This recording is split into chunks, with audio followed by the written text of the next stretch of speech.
Baik, sebelum kita mulakan kelas pada kita hari ini, ada eloknya kita mulakan dulu dengan umul kitab Al-Fatihah.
Okey, pelajar boleh nampak slide ya?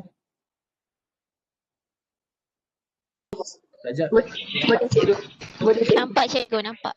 okey. So, hari ini kita akan ulang kaji psychoactive substance effect So, kita akan bincangkan berkaitan dengan apakah kesan daripada substance psychoactive. So, kita kena faham di Malaysia kita bagi dadah dadah ni so okey, pelajar boleh tutup tak sound? Boleh tutup sound? Mute semua. Dia akan mengganggu pembelajaran kita. Okey, baik pelajar. So kita akan lihat balik psychoactive substance effect. So cikgu akan selalu berulang So, di Malaysia kita panggil dadah dan kalau di Indonesia panggil narkoba narkoba. Kalau di Malaysia kita panggil dadah, tapi dadah ni dia dimasuk dalam akta dadah berbahaya dan tak semua dadah ni termasuk macam contoh alkohol. Okey, alkohol ada alkohol, nikotin dan kafein juga dikaitkan dengan substance, dipanggil sebagai substance psychoactive substance, tapi dia tidak masuk dalam kategori dadah yang berbahayalah di mata dadah. So kalau kita memiliki nikotin, contoh kita rokok, kita tak boleh dikenakan tangkap. Tapi hari ini bila kita berbincang berkaitan dengan substance abuse, mana substance yang kita fokus adalah psychoactive substance. Termasuklah alkohol, termasuk juga nikotin yang ada pada rokok dan juga kafein yang dipanggil nikotin dan kafein ni juga digelar sebagai minor stimulant type drug jadi dia tak yang segera macam kalau kita ambil pil kuda, dia bagi kesan yang cepat pada otak kita dan mood kita. So hari kita cikgu akan pergi sepintas lalu, lepas tu mungkin pelajar ada soalan dan cikgu akan bertanyalah soalan supaya nak memantapkan pemahaman kita. Okey, so kita kita dah bincang bahawa kita ada 4 kesan yang boleh mempengaruhi dadah. Pertama, karakteristik of drug itu, ciri-ciri dadah itu secara pengambilan dadah, dos yang kita ambil, kandungan dadah itu kan, adakah kandungan dia pekat ataupun tidak ataupun kita tengok daripada physiological functioning yang banyak kita berkait dengan otak, yang mana dia berkaitan dengan yang dikatakan sebagai neurotransmitter dia panggil neurotransmitter ataupun orang kita panggil biasanya kimia dalam otak lah imbalance kimia. So ada berdalih-berdalih dalam otak kita yang mana kita panggil partikel-partikel itu digelar sebagai neurotransmitter. Dia ada banyak belajar transmitter tetapi kita perlu belajar 8 sajalah So kita perlu faham 8 je, tapi sebenarnya kalau ikutkan memang banyak neurotransmitter Okey, lagi satu kita akan tengok the psychological state kita, dari segi psikologi kita, apakah kesan psikologi kesan terhadap penggunaan dadah tadi itu, dan kita tengok dulu the social culture development, kita tengok budaya dan juga pengaruh-pengaruh persekitaran yang memberi kesan kepada dadah bila kita mengambil dadah ini. Okey, kita dah bincang dadah ini ada 3 jenis utama kesan dia ada 3. Satu kita panggil dadah depression. Depression ni adalah dadah yang kita panggil dadah penenang. So bila kita ambil kita akan rasa tenang, dan dadah ini juga banyak digunakan pada individu yang tak bertanggungjawab untuk dipanggil rape drug. Rape drug ni maksudnya dadah untuk kita cuba memensankan membagikan klien kita tidak sedar. Lepas tu kita biasa dalam drama dia masukkan dalam air, lepas tu bila kita minum dia kita rasa mengantuk, lepas tu kita tak sedar apa-apa. Jadi ada yang tutup mulut bagi kita pingsan. Ini adalah dadah jadi depression yang kita agak slow, bagi kita down. Dan banyak digunakan oleh kelab-kelab malam kadang-kadang untuk untuk cubaan berogol. Jadi kena berhati-hati. Pelajar-pelajar sekarang ni dadah ni tak macam dulu. Sekarang ni dadah macam kadang-kadang bentuk gula-gula, kadang-kadang bentuk yang macam yang tak nampak dadah. Yang inilah cabaran negara kita. Apabila dadah ini sudah dirubah bentuk dalam bentuk gula-gula, dimasuk dalam minuman dan macam-macam lagi. Contoh dadah yang paling tengok dah dipanggil sebagai love drug, macam dadah mimpi basah, macam-macam dari istilah. Jadi kita tak tahu. Jadi apa yang kita perlu lakukan, ambil langkah penjagaan, kita jauh daripada tempat-tempat yang berisiko. Okey. So kita juga ada dadah jenis halusinogen. Yang ni dia macam koyal, macam dia ada di macam kita tidak ada di dalam dunia realiti kita ke awal-awal kan. Okay, ni dadah jenis halusinogen. Dan dadah stimulan adalah dadah yang kalau kita panggil dadah jenis perangsang lah. Okay, dadah jenis perangsang yang dia boleh merangsang kita punya aktiviti otak. Kita berjaga-jaga, kadang-kadang kita bersemangat, kita tak rasa takut, kita kata overconfident. Kadang-kadang kita boleh overconfident. Itu jenis dadah. So kita juga bincangkan karakteristik of drug. Okay, ciri-ciri dadah yang memberi kesan kepada kita, salah satunya dosage, dos yang kita ambil. Berapa banyak kita ambil dos tu. Biasanya dos yang kita ambil, drug kita anggap sebagai ubat juga. Dia ubat yang disalahguna, contoh doktor membagi ubat kat kita, drug pada kita mengikut dos yang ditentukan, supaya kita tidak memberi kesan sampingan yang teruk pada badan kita. Jadi kita bagi preskripsi ubat, jadi biasa dibagi oleh doktor. Tapi kalau kita ambil lebih daripada dos, overdose, jadi kadang-kadang boleh menyebabkan kematian. Yang ni kena faham ciri-ciri dadah, dosage tu maksudnya pengambilan dos dadah tu. Banyaknya tidak, atau composition. Composition ni maksudnya ada komposisi dadah tu, kandungan dadah, kandungan ingredient dia. Ingredient dadah tu dalam tu apa dia? Sama ada kadang-kadang dia campur-campur bahan, ataupun kandungan itu kuat ataupun tidak. Kuat atau tidak ataupun campur-campur. Itu adalah composition. Frequency of use maksudnya kekerapan penggunaan dia. Lebih kerap kita menggunakan dadah tu, lebih cepat kita bergantung dengan bahan tersebut. And then route of administration maksudnya cara kita mengambil dadah itu. Banyak. Ada cara melalui hidung, macam menggunakan chasing the dragon, kita bakar lepas tu hidung. Ada yang melalui mulut, ada yang melalui injection, ada juga melalui hidung. Dia macam-macam kaedah. Yang penting macam mana pengambilan itu akan memberi kesan. Contoh kalau dia ambil menelan, mungkin mengambil masa yang lama untuk dia high. Kalau dia inject ataupun dia inhale ataupun dia menghidup, mungkin mengambil high dia lebih cepat. Dan physiological function to user, for user. So hari ni kita nak tengok berapa dadah dia, yang ni kita tak perlu bincang, cuma kita nak tahu dia memberi kesan kepada bebesan yang transmitter dalam kita punya otak, yang berlaku di otak kita melalui yang ni dipanggil sel neuron kita. So yang ni dia pergilah membebaskan dia punya ini dadah tu dekat bahagian sini. Okey, kita tengok dadah. Okey, ini pelajar boleh ambil sikit nota. Kita ambil adrenaline dulu. So adrenaline ni juga dipanggil epinephrine. Epinephrine. Okey, nama lain dia adalah epinephrine. Okey. Adrenaline ni hormon produce high stress. Dia adalah satu yang menghasilkan hormon stres adrenaline. Itu sebab kalau kita stres, kita dikatakan mengeluarkan banyak toksin dalam badan. Inilah hormon ni lah yang bertanggungjawab adrenaline. So bila dalam persekitaran kita terlalu stres, jadi kita akan mengeluarkan banyak hormon-hormon ataupun kita banyak mengembeskan neurotransmitter dalam otak kita, iaitu adrenaline.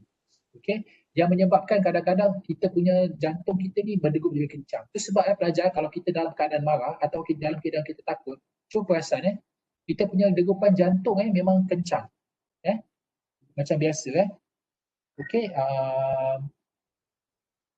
This lead to physical boost and heightened awareness. Epinephrine which used to treat allergic reaction work by injection and lead. So dia akan stimulate dia merangsang kita punya kadar degup jantung dan increase blood flow to muscle and oxygen to the lung. Jadi dia mencepatkan kita punya tindakan.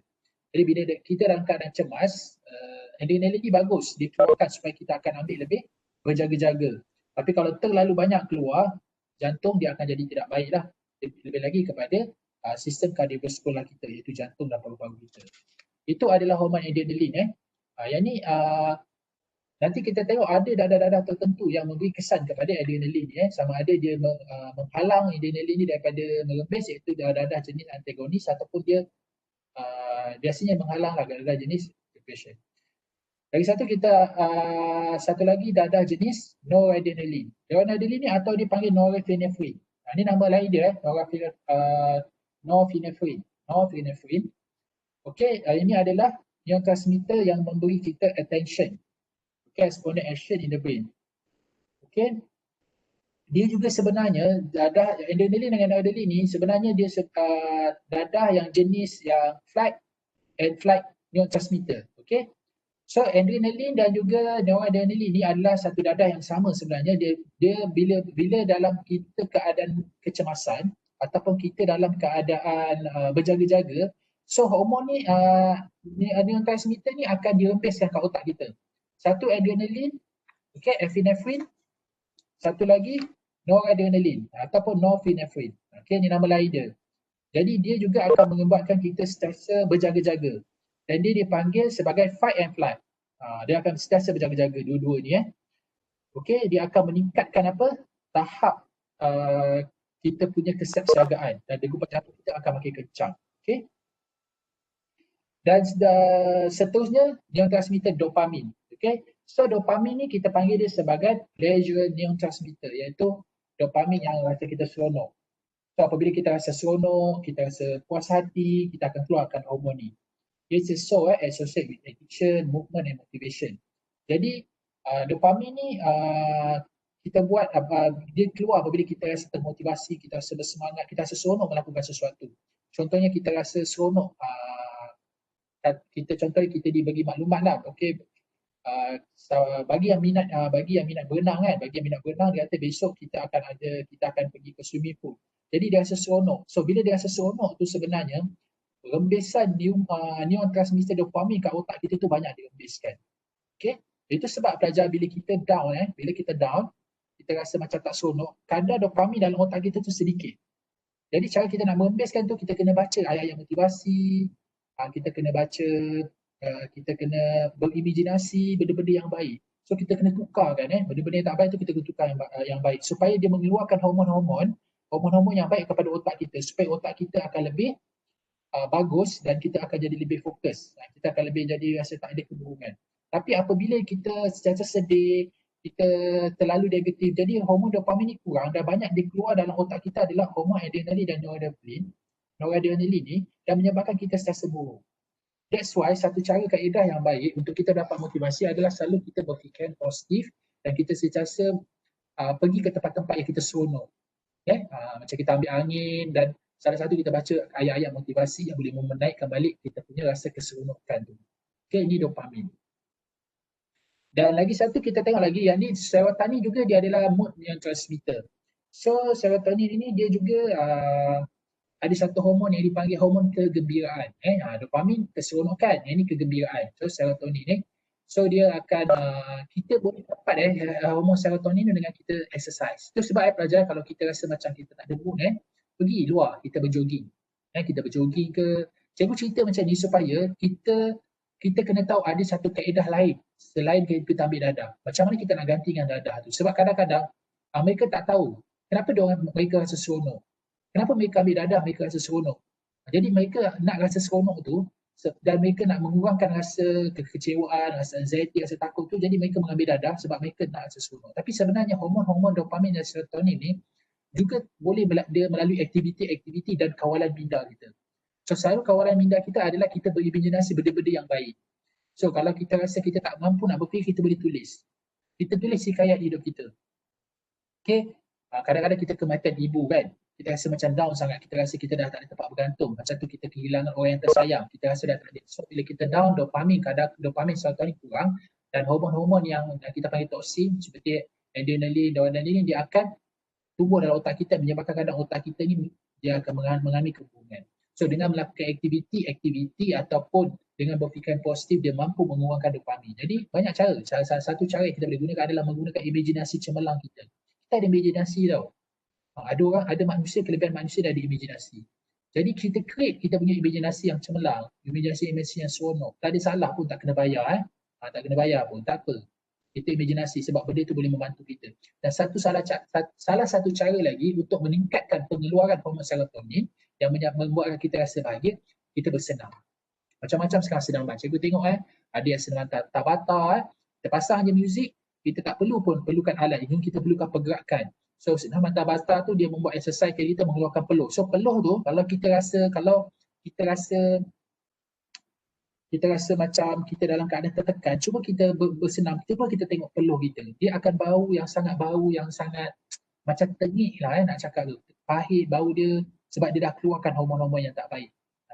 Dia mengeluarkan berdalih-berdalih yang tak baik melalui peluh kita. That's why salah satu cara yang baik adalah kita sibukkan diri kita ataupun kita bersenam. So kalau kita bersenam biasanya buatlah apa-apa hobi yang kita minat. Kalau berbasikal yang sihat lah. Kita akan tengok tidur kita sangat berkualiti.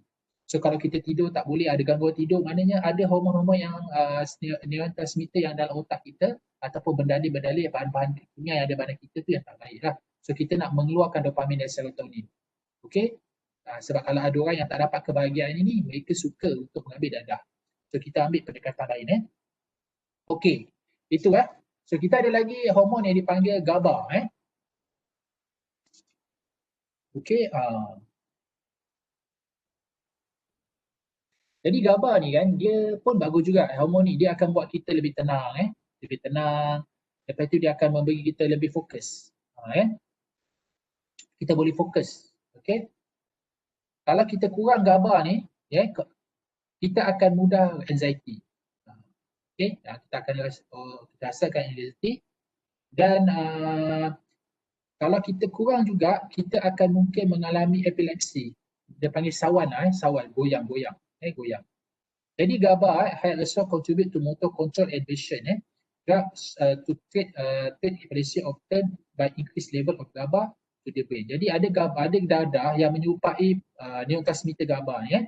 Jadi bila digunakan GABA ni, dia akan mengurangkan kita punya kadar jantung otak kita lah. So kadang-kadang ada orang yang epilepsi, ada sawan yang dia makan ubat. So ubat itu dia sama, kandungan ubat tu dia sama seperti neurotransmitter GABA. So GABA ni dia lebih kepada kita punya fokus dan kawalan kita punya motor lah, pergerakan di GABA. Itu sebab kadang-kadang kalau kita mereka yang ambil dadah jenis yang antagonis dia mengurangkan penggunaan GABA tu kita tak boleh nak fokus. Macam contoh kita ambil alkohol, etanol. So etanol ni dia akan beri kesan kepada dia akan menyekat pengeluaran GABA tadi tu. So bila dia menyekat pengeluaran neurotransmitter GABA tu, kita tak boleh nak gerak dengan bagus. So kita tak boleh nak fokus. Itu dia punya bahaya tu. Itu yang kita tengok bila dia membunuh, berlakunya kemalangan.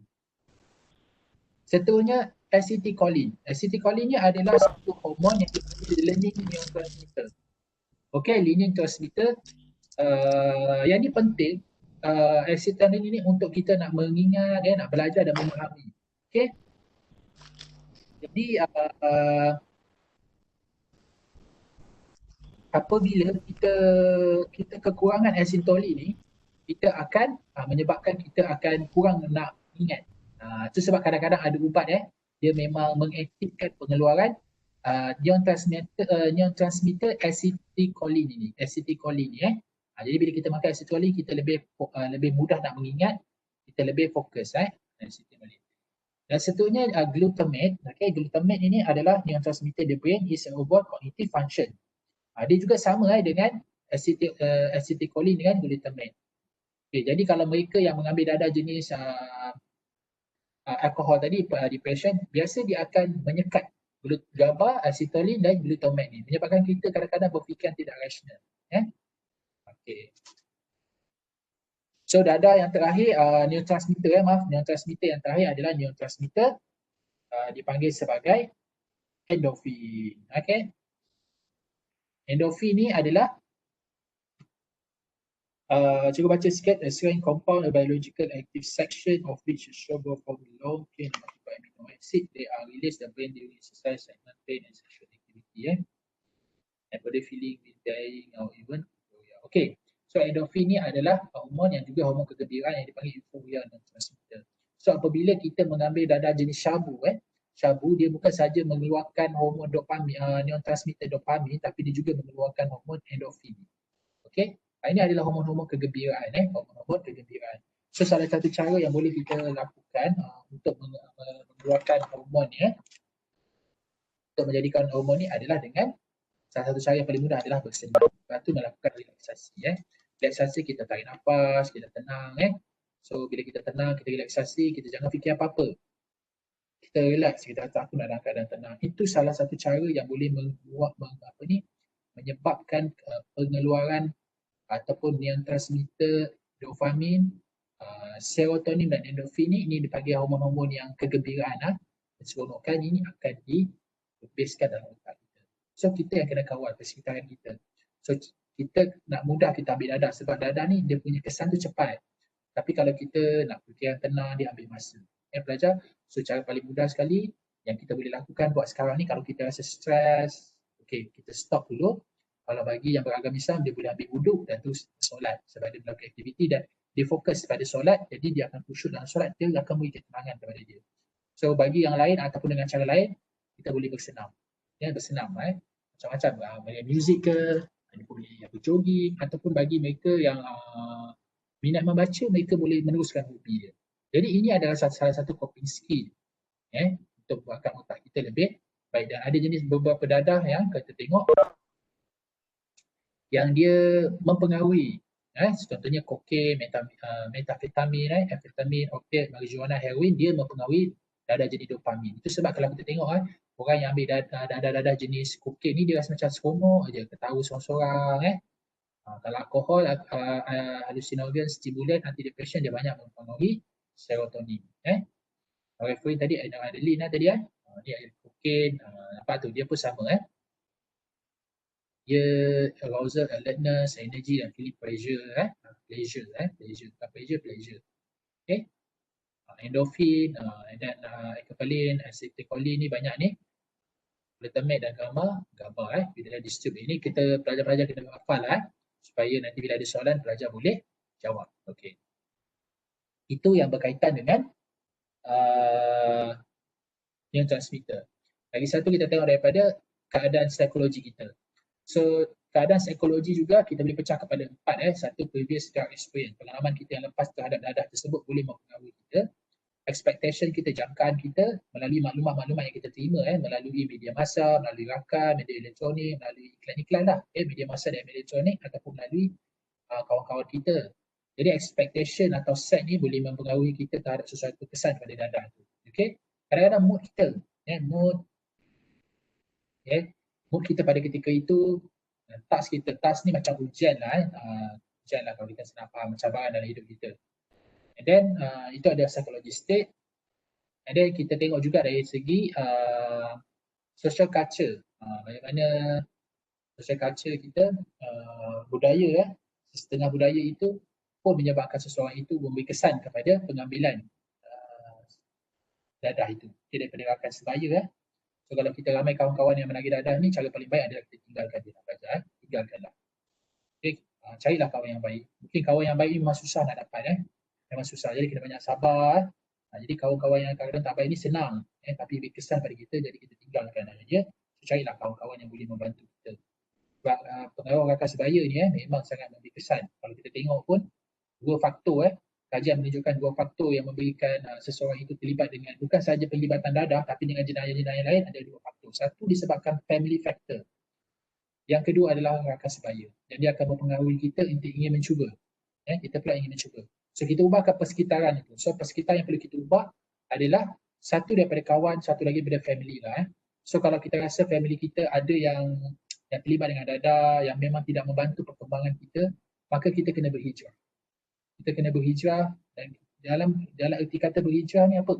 Kita kena cari satu tempat untuk kita menyelamatkan diri kita. sebab faktor persekitaran dan external factor juga adalah satu faktor yang sangat memberi kesan kepada penagih itu. Kadang-kadang dia nak berubah. Kalau kita tengok kat penjara boleh je hidup bagus ada bagus good attitude. Kalau lepas tu kalau kita tengok di pusat serti okey. Jadi sembahyang tak tinggal, tapi bila kat luar dia jadi balik. Sebab external factor itulah. Jadi kita memang kena, ini yang dikatakan pengorbanan lah, kalau dalam istilah kita panggil mujahadah dan juga berjihad hijrah. Ya, kita pergi kepada lebih baik dan kita kena bersungguh-sungguh. Macam berjihad lah sebab benda ni bukan senang. Ya, sebab sekali kita dah terperangkap, untuk kita buka ikatan perangkap itu memerlukan kita bersungguh-sungguh. Ya, bersungguh-sungguh ya, seperti orang berjihad. Jadi bukan mudah. Kalau ada kawan kita, jadi lagi satu yang paling mudah adalah rakan-rakan grup yang kita dalam WhatsApp. Okay, kalau ada rakan-rakan grup kita dalam WhatsApp, rakan-rakan kita yang kita nampak tidak membina, left lah. Kita left lah. Tak apalah dia nak cakap apa bukan kita tidak mahu berkawan dengan dia, bukan kita sombong, tapi kita rasa dia akan mempengaruhi kita. Jadi kita left lah rakan-rakan. Okey, itu adalah sedikit yang kita kongsikan. Okey, so ada soalan? So Izwan sudah send kedatangan sila isi di bahagian chat. Okey pelajar, so cikgu buka kepada soalan. Silakan. So kita ada 30 minit untuk sesi soal jawab. Silakan.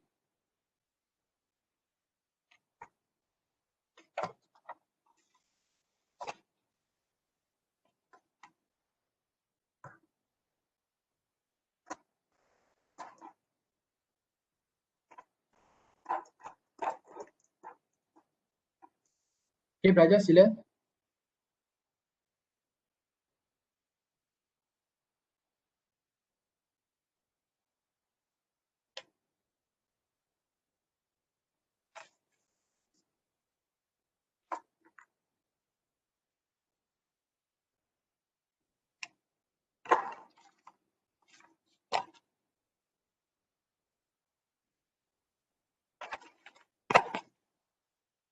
Assalamualaikum cikgu. Waalaikumsalam warahmatullahi. Okey, saya nak tanya berkenaan dengan psychological functioning of the user tu. Saya macam confused antara beza psikologi. psikologi juga. Okey. Saya confused antara beza dopamin dengan serotonin. So dia punya function tu macam lebih kurang. Macam saya tu rasa confused. Dopamin dengan serotonin Okey. Okey. Kita tengok balik pada supaya kita tak lari daripada kita punya ni, kita tengok perbezaan dia. Tapi dua-dua ni kita panggil hormon gembira Dua-dua ni, dopamin dengan serotonin ni dia memang dua-dua ni adalah hormon yang kita kata hormon yang membawa kegembiraan lah, feel good. Okey, kalau dopamin ni dia lebih kepada pleasure lah, keseronokan keseronokan dan juga kepuasan. Kalau kita tengok dekat sini, dopamin, satisfaction. Tetapi kalau serotonin ni dia rasa kebahagiaan. Dia kebahagiaan. Jadi hampir sama dia hampir sama, tapi sebenarnya yang membezakan dia serotonin ni dia ada satu lagi penambahan, iaitu dia regulate the sleep cycle along the melatonin and also regulate intestinal movement. Level serotonin heavy in depression. Okey. Yang membezakan dopamin ni dengan serotonin adalah serotonin dia penambahan dia regulate tambah situ regulate the sleep cycle. Okay. Dia yang mengawal tentang cycle untuk kita rasa mengantuk. Okay. Kalau dopamin ni, contohnya lagi satu, dopamin ni lebih kepada kita nak makan, seks, jadi makan, minum bila kita lapar. Jadi kita nak rasa, bila kita makan kita rasa sedap, itu dopamin. Tapi kalau macam sleep, tambahan dia kita akan lebih kepada serotonin. Tapi dua-dua neurotransmitter ni sebenarnya sama je. Dia adalah hormon kegembiraan. Dia ada tiga hormon kegembiraan ni. Dopamin, serotonin dan endorfin. Cuma serotonin ni lebih kepada regulate the sleep cycle. Tapi dopamin ni lebih kepada eating, makan dan seks semua tu lah. Dia akan keluarkan kadar dopamin. Okey. Cikgu nak tanya, adakah orang tua yang susah nak ingat puncanya kurang neurotransmitter acetylcholine? Ya. Bila kita susah nak ingat, bila kita susah nak ingat, kita akan ada satu hormon yang kurang iaitu acetylcholine. Betul Jadi itu sebab bila kita tua, kita kurang hormon-hormon rembesan. Itu sebab kadang-kadang kita kena makan kita digalakkan makan biji-bijian makanan-makanan yang seperti biji-bijian yang boleh menambahkan lagi kita punya rembesan acetylcholine. Jadi kalau mereka dah tua, lepas tu pemakanan mereka tidak sihat, biasanya mereka akan mengalami demensia ataupun nyanyuk nyanyuk. Okey, hari tu sahabat kita ada tanya berkaitan dengan ubat kuat So kalau kita tengok dekat sini, ubat kuat, ubat itu ubat perangsang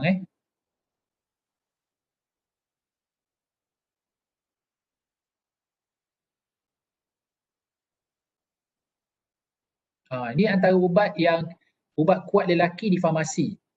Okey. Ini adalah ubat kuat yang di farmasi dan ini adalah dadah jenis perangsang dia dadah jenis perangsang. Okey.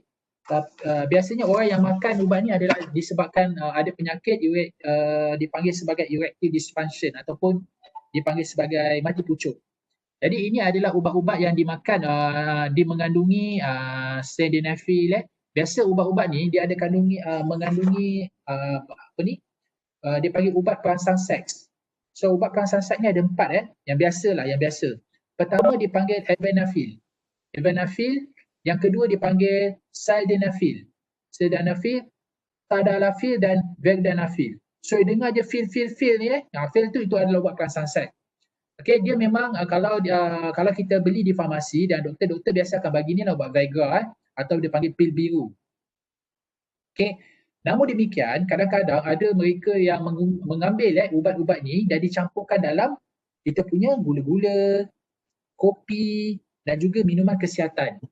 Dia tambah benda ni supaya untuk kita lebih bertenaga. Tapi dia memberi kesan-kesan yang lain seperti kadang-kadang kita rasa macam biasanya lah kita rasa macam sakit jantung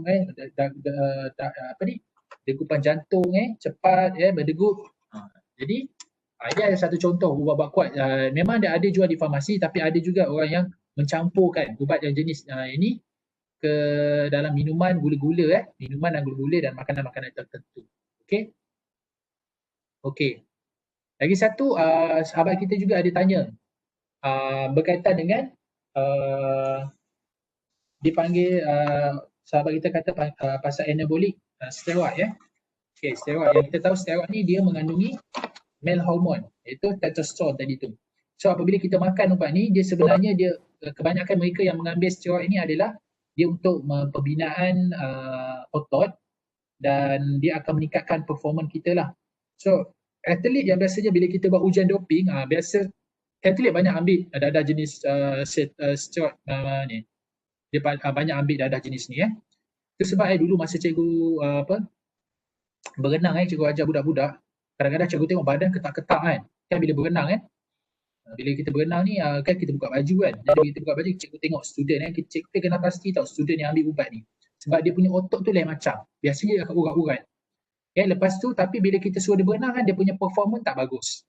Cikgu memang ada student macam tu, 2-3 orang jugalah masa cikgu jadi mengajar berenang tu. So dia ambil, memang kadang-kadang dia datang lambat lepas tu semata-mata nak beli ubat untuk mengukuhkan otot, tapi sebenarnya pelajar dia ada kesan so tak apalah cikgu bentang kesan-kesan dia boleh ingat anabolic steroid ni kebanyakan diambil oleh atlet, tapi atlet itu tak semestinya lelaki, ada juga perempuan yang mengambilnya. Perempuan itu sebab kadang-kadang ada perempuan yang bertumbuh bulu tu kadang-kadang dia terlebih tu hormon testosteron. Mungkin dia akan ambil dia ambil pil hormon steroid. Okey cikgu berkongsi tau tapi jangan amalkan So kita ni kalau lelaki kalau dia nak meningkatkan hormon kelainan dia memang ada pada steroid, tapi kalau kita ambil dalam dos banyak dia tidak bagus Kadang-kadang ada lelaki yang macam rasa lemah, lesu jadi dia selalu ambil hormon testosteron. Tapi sebenarnya kalau mengikut kajian steroid ni dia memberi kesan sampingan Cuma salah satu lagi herba yang menyamai meningkatkan hormon testosteron adalah tongkat ali.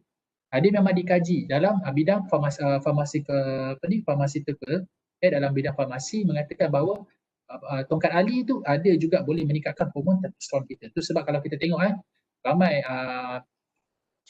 kita tengok ubat apa ni, ubat-ubat macam ubat kuat lelaki banyak gunakan tongkat ali sebab memang kita bukti secara saintifik dan klinikal bahawa tongkat ali boleh. Jadi itu hormon dia. So hormon wanita ni biasanya diorang ambil dalam pil apa tau, pil perancang. Itu yang maknya di luar sana banyak-banyak pun ni yang mereka yang nak kekal kulit gebu, mereka ambil pil perancang. So pil perancang tu mengandungi hormon wanita iaitu hormon androgen apa ni, progesterone banyak hormon estrogen banyak terkandung dalam pil hormon tu sebab kadang mereka nak cantik kan, mereka ambil hormon-hormon tu. Tapi dia bagi kesan katakan pelajar kalau rakan kita ada kawan kita yang bina badan, dia kadang dia pergi gym, tak ada masalah, pergilah gym bagus. Tapi kalau kita tengok badan kita nak bina otot ni, kadang-kadang bila pergi gym badan otot tu tak naik sangat. Dia akan kendur balik, tapi okey, it's okay sebab kita nak kesihatan dan fitness tu. Tapi kalau dia ambil waktu remaja bahaya tau belajar sebab dia akan menghadkan pembesaran tulang. Jadi dia akan jadi bantul. Kalau dia dah pendek, dia ambil lagi ubat tu. So bahaya, dia takkan tinggi. Dan kesan yang paling biasa berlaku kalau mereka yang mengambil ubat ni terlalu banyak, dia akan menyebabkan kepala dia botak, rambut tak tumbuh. Lagi satu, dia akan mengecutkan buah zakar kita. Dia buah zakar kita. Tu sebab kadang-kadang, minta maaf cikgu cerita sebab ni subjek kita Tu sebab kadang-kadang tengok atlet-atlet yang bina badan, kadang-kadang kita tengok telur dia kecil je. Kecil je. Dia punya kemarahan sebab hormon tu boleh mengecutkan testis kita, lelaki lah. Dan dia akan mengurangkan sperm kita bukan nak bersangka buruk lah tapi kalau kita tengok banyak juga atlet-atlet ke hati-hati badan sado-sado ni tak kahwin-kahwin pun kan. Jadi mungkin pengambilan dia kena berjaga-jaga ambil ni So memang kalau lelaki yang salah ambil, lepas tu dia ambil hormon ni terlalu lebih, dia akan menyebabkan penumbuhan buah dada lepas tu dia meningkatkan sebenarnya kadar kanser prostat bagi lelaki Kalau woman pula, dia akan tumbuh bulu kalau dia ambil banyak sangat.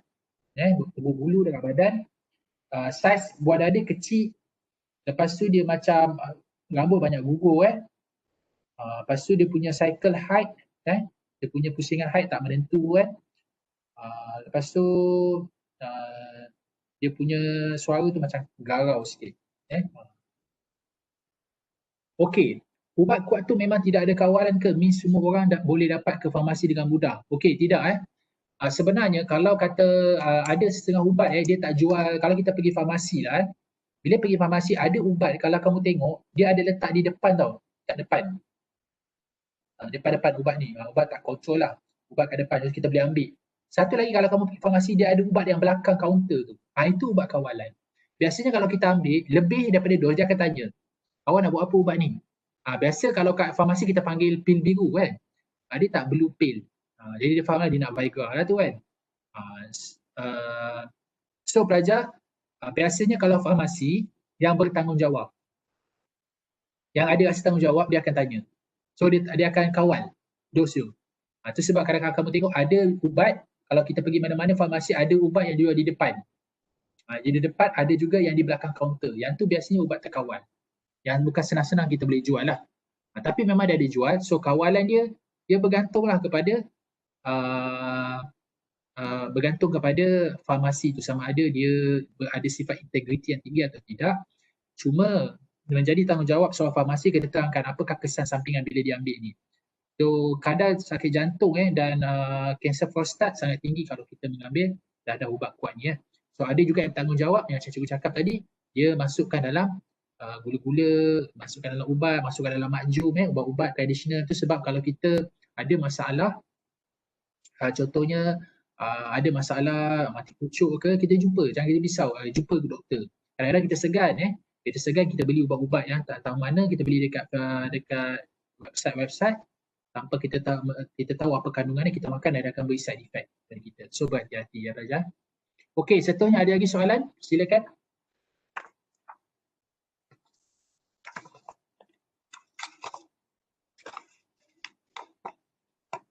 Silakan jika ada soalan.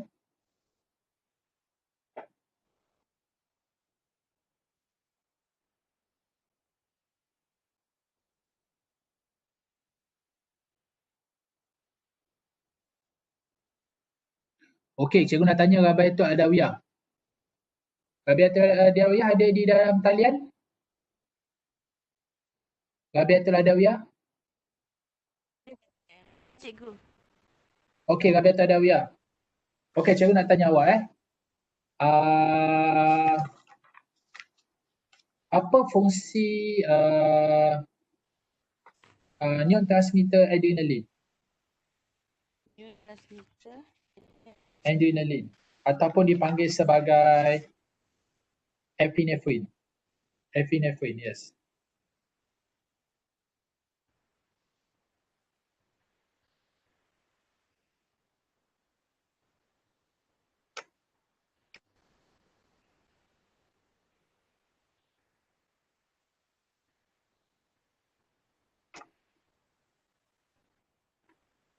Boleh ke betul?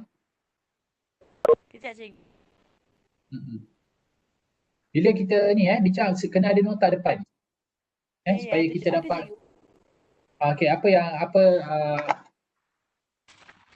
yes, apa yang dimaksud, apa penggunaan adrenaline punya ubat?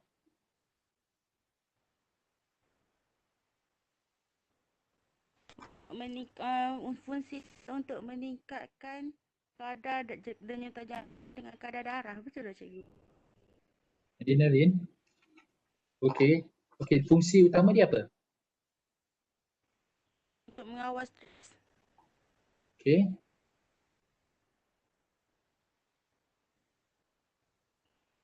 Lepas tu untuk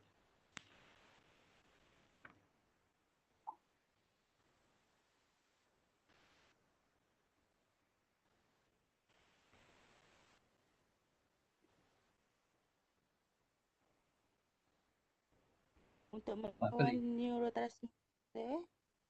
Apa tu? Bagi bahasa yang mudah lah. Yang awak faham. Apa yang saya faham, adrenaline ni dia macam fungsi dia untuk mengawal stres daripada otak kita ni. Dia untuk mengawal tekanan-tekanan yang kita rasa tak selesa. Okey lah Nanti di waktu kena hafal yang 8 tu dia banyak ambil yang 8 tu saja. Okey, ini ada soalan daripada sahabat kita Okey, cikgu nak tanya. Kalau main gym tu dia ada ambil minuman protein untuk kekalkan otot badan tu, ada efek tak cikgu? Okey. Dia macam ni tau.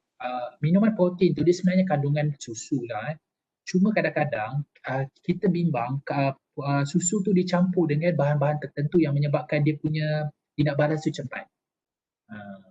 Dari susu-susu kan. Jadi cara paling mudah untuk dapat protein, makan daging lah ataupun telur. Itu sebab kalau kena ambil, dia ambil kadang-kadang orang yang bina badan ni dia ambil makan contohnya kalau ayam kat bahagian dada, lepas tu dia banyak makan telur kan. Telur itu sumber protein.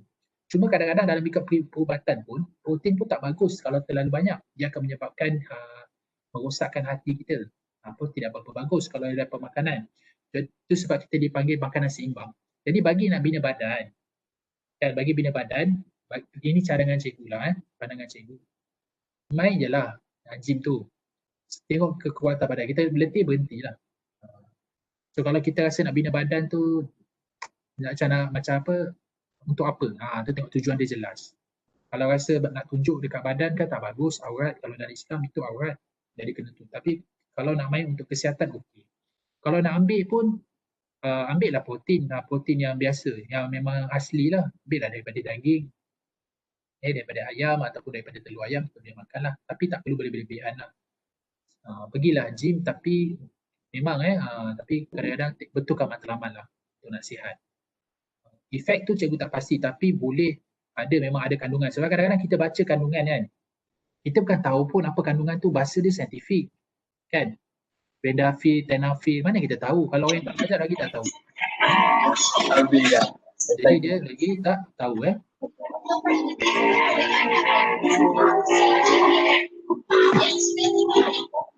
Okey, Sajidah. Gangguan lah. Mute kan awak punya mic.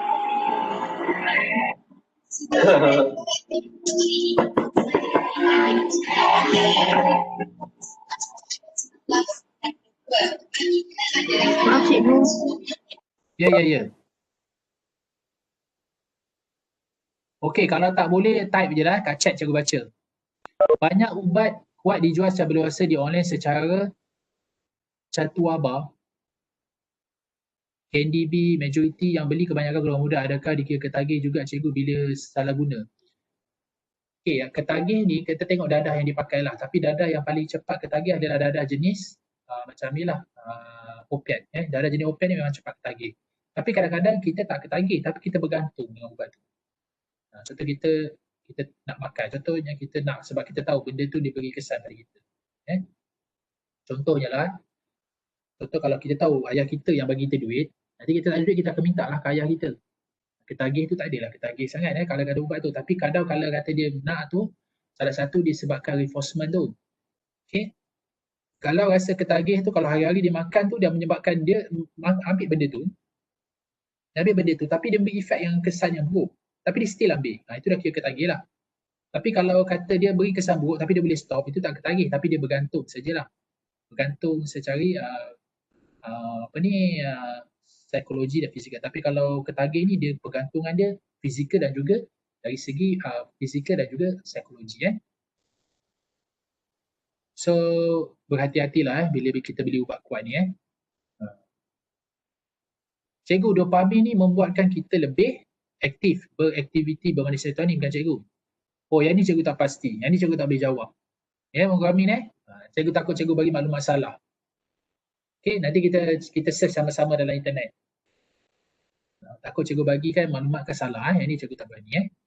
Dopamin ni cikgu memang kelai berlebihan akan buat ketagih ke?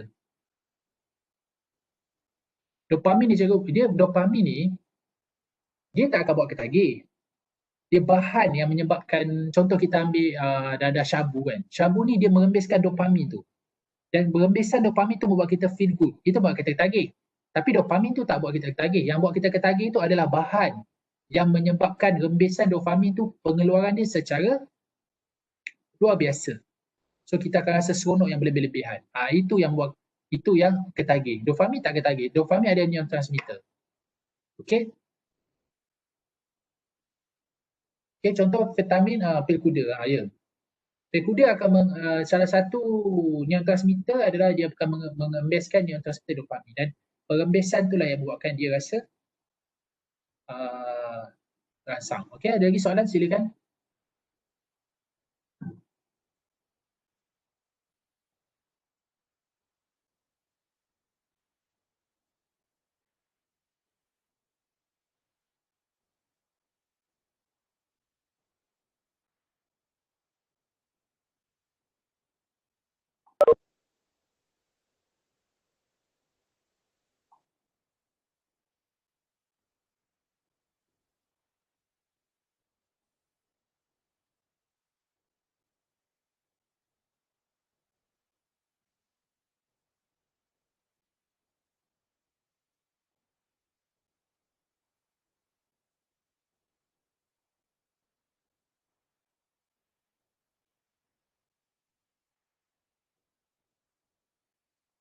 Okey, ada soalan? Kalau tak ada, kalau cikgu bagi lagi 5 minit, silakan.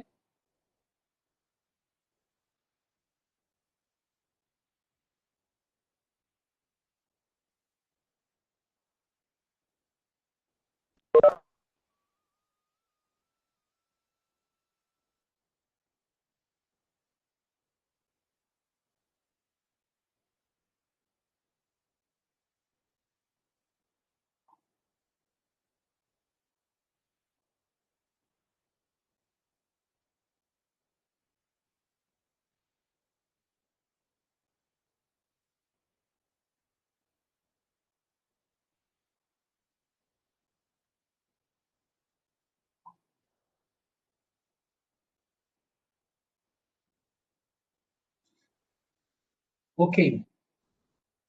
Maaf cikgu, bising kucing. Okey, kalau penagihan opiat, salah satu langkah kajang untuk didai HAM ini boleh ambil metadon di klinik atau hospital secara cuma. Dos yang diberi itu had dia berapa? Okey.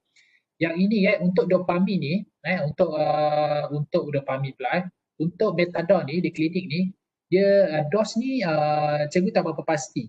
Tapi memang akan ada di klinik klinik akan bagi terapi metadon. Yang ni kita boleh tengok sebab dos dia adalah berbeza-beza mengikut tahap ketagihan dia. Okey. secara spesifik cikgu tidak boleh nyatakan dekat sini. Cuma memang dalam penggunaan harm reduction, metadon ini sampai terapi gantian metadon ini adalah menggantikan dadah jenis opiat lah, si candu, heroin. Tapi dos itu tak cikgu tidak berapa pasti. Okey. Nanti kita akan sama-sama lihat Okey. Cikgu, kalau cakap Kacip Fatimah itu efek dia lebih kurang ke dengan tempat Fatimah? Oh, ni tahu. Cikgu tak pastilah sebab cikgu Kacip Fatimah ni cikgu tak ada lagi kajian lah. Okey, nanti kita tengok sama-sama Kacip Fatimah Cuma dalam tongkat ahli tu kita dah buat kajian secara spesifik Kacip Fatimah dan kita kata sebab dia herba tongkat ahli Kacip Fatimah ni merupakan herba. Herba-herba yang kadang-kadang dia herba lah yang boleh. Tapi pun kalau kita tongkat ahli pun dengan Kacip Fatimah pun kita kena ada dos dia. Kita tak boleh ambil sembarangan. Dia ada dos dia tertentu. Kalau kita ambil terlalu banyak pun badan kita akan jadi panas. Kan degupan jantung kita akan kencang. Kalau kita terlalu overdose, jantung kita tak boleh menerima, boleh menyebabkan lama-lama sakit buah jantung. Apa kesan pil perancang dalam jangka masa panjang cikgu? Okey. Pil perancang ni kalau dia ambil orang lelaki tau, ada lelaki ambil golongan maknyah ni. Biasanya kalau golongan maknyah ni dia nak kekalkan kulit gebu lah. Cuma pil perancang ni kalau kita ambil bagi orang-orang yang tak tolerance, yang tak boleh Kalau bagi pil perancang, kalau yang tak tolerance boleh menyebabkan kemandulan sebenarnya Kalau dia rasa macam ada setengah orang yang badan dia tak boleh terima pil perancang ni sebab dia mengandungi hormon-hormon, dia menyebabkan hormon kita tak stabil, kadang-kadang boleh cepat marah, ada. Dan kadang-kadang ada yang menyebabkan kemandulan. Terutama bagi perempuan lah. Kalau itu sebab kita lihatlah pertama bila kita ambil ubat, pertama ubat tu mesti dapat saranan daripada doktor lah, pegawai perubatan Yang kedua kita tengok pada badan kita. Kalau badan kita tak serasi, kita akan bagi kesan sampingan seperti badan kita bekak-bekak atau kita pening, mana kita tak serasi dengan ubat tu. So berhentilah. Okey. Berbeza orang ni tu sebab kita kata setiap orang ni berbeza. Dia berbeza kesan dia terhadap individu tu. Dia berbeza. Dia tak sama. Ada orang okey dengan pil perancang, ada orang tak okey. Okey. So ada lagi pelajar silakan. Okey, cikgu kalau implan dalam badan perempuan dia akan efek kenapa neurotransmitter ke efek? Okey, kalau dia implan ni untuk ni untuk perancang Fatin untuk perancang keluarga ke? Fatin boleh jawab? Okey, kalau untuk perancang dia neurotransmitter tak pasti tapi dia boleh menyebabkan hormon kita tu dia akan menyekat macam hormon tertentu lah. Contoh hormon bagi perempuan ni banyaknya hormon progesteron dan juga estrogen. Jadi mungkin dia akan menyebabkan pengeluaran atau menyekat pengeluaran hormon itu yang menyebabkan kadang-kadang kita tak boleh tidak berlaku ovulasi ataupun persenyawaan telur tu kalau diimplan. Yang ni dia akan mengganggu hormon-hormon tertentu. Tapi cikgu tak pasti adakah ia berkaitan dengan neurotransmitter tu cikgu tak pasti. Tapi yang pasti dia berkait dengan hormon. Sebab implan ni adalah boleh dikatakan teknik perancang keluarga yang menggunakan kaedah hormon. Dia ada satu kaedah hormon, satu lagi bukan hormon. So neurotransmitter ni adalah dia implan ni kita pakai dia akan mengganggu, dia akan kaedah hormon yang akan menyebabkan ovulasi tu tidak berlaku. Persenyawaan tu tidak berlaku lah telur tu. Okey, silakan lagi. Apa-apa pun pelajar untuk membuat sesuatu perancang keluarga ke, ambil pil perancang ke, dia mesti mendapat preskripsi ataupun nasihat daripada doktor dulu. Okey? Sebab kalau kita tak ambil daripada nasihat doktor, itu yang bahaya tu. Yang sangat bahaya. Sebab kita tak tahu apa efek dia lah. Okey? So, lagi 2 minit cikgu tunggu. Kalau ada soalan, silakan.